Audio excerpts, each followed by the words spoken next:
Hey guys, in this video, I will show you how to sync Todoist with Google Calendar. Alright, let's begin. So, the first thing that you want to do is open up your preferred web browser. Over here, you can use any browser like Google Chrome. After that, open Todoist and go to the top corner. Then click on Integrations.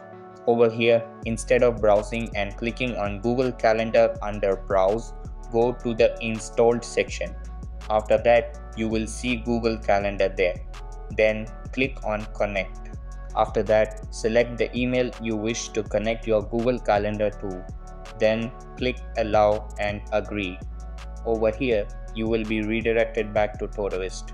After that, click on Connect again. Then wait for the connection to be completed.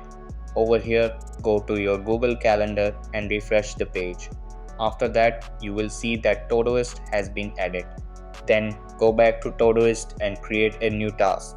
After that, go to Google Calendar and wait a few seconds. Then you will see the task appear in your calendar.